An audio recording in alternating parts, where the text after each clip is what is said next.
Are you ready to retire? There's a new study done by MassMutual that discusses current retirement trends and traps. We're going to show you the key findings of that study and what you can do to find out what the perfect age to retire is for you.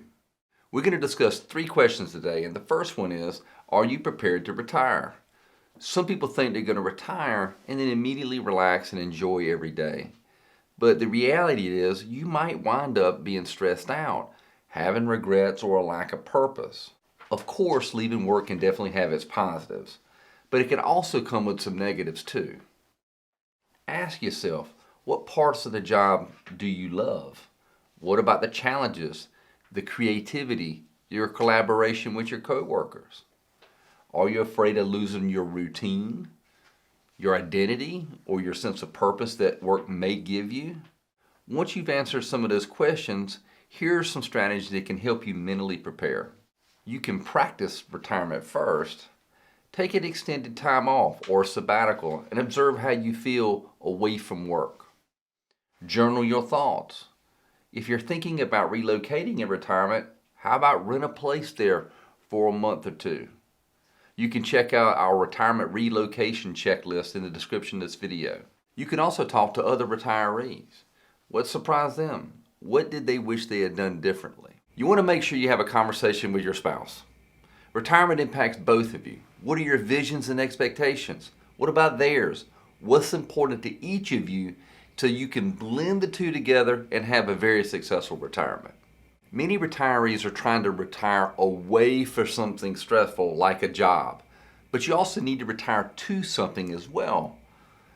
Building a routine around the things that energizes you can be very useful, like exercising, volunteering, hobbies, learning, family time with the kids or grandkids. Think of it this way, before you jump out of one boat, you want to make sure you have another one to jump into. Another related mistake is not preparing for how long you might live. Raise your hand if you know somebody who's lived over 90 years old. You need to plan for what's possible, not just what's probable. In fact, 1 in 3 retirees live to 95 years old. Even if you avoid these traps in your preparation, you could still be forced to an unexpected retirement like a job loss, an illness, or caregiving responsibilities. In fact, my dad had a stroke later in life and my mom was forced to take care of him until he passed away almost 20 years ago. The study showed that 50% of the retirees are forced into early retirement due to some of these issues. Which brings us to the second question. Do you have enough? Plan ahead. Being a few years ahead can be a massive benefit. Know your spending. Estimate your annual expenses in retirement. This could be the same amount that you're spending now, especially in your early 60s, because retirees spend more early in retirement.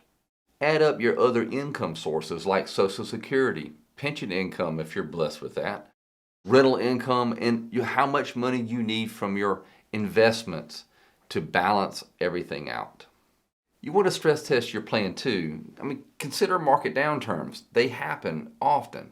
Consider potential Social Security cuts or healthcare rising faster than expected, or you living longer than expected. And if you want to have some software to help you run some of these numbers, the link is in the description of this video.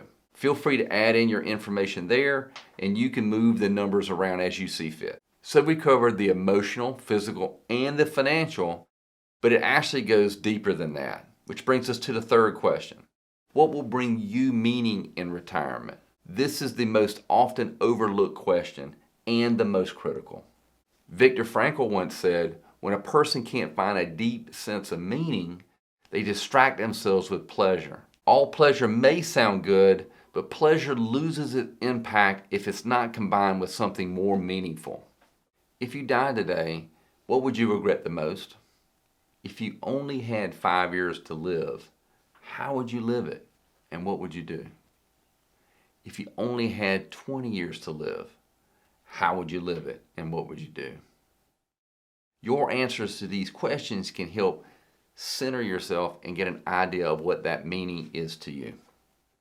In the book, The 5 Types of Wealth by Sahil Bloom, he only saw his parents one time a year. They were 65 years old, and he came to the conclusion, shockingly, that he was only going to see them about 15 more times before they passed away.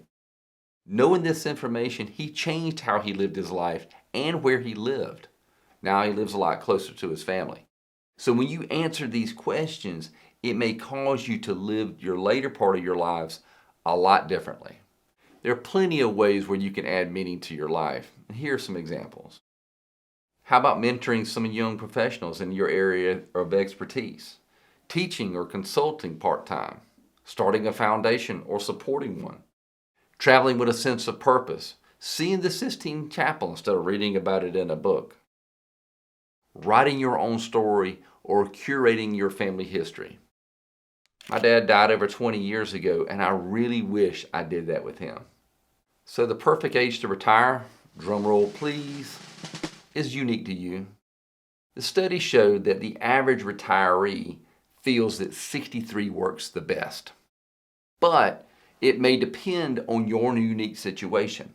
You want to make sure you have plenty of time and energy to build your new life and pursue your passions and check off all those bucket list items that you have. You may be ahead in retirement, or you might be a little behind. Use the software in the description of this video to see where you are. If you want us to help, you can reach out to us with the link in the description as well. What really matters in retirement is you're emotionally ready, financially ready, and you have purpose and meaning when you retire. If you checked all three boxes, then you've attained true wealth. Some of the topics we touch here today often are overlooked or neglected. I really encourage you to be intentional with answering the questions that we mentioned in this video. When you're able to answer those and that touches your heart, that's going to up the level of meaning and purpose and happiness during your retirement. Now in this next video, we're going to be going over which funds you should use first in retirement.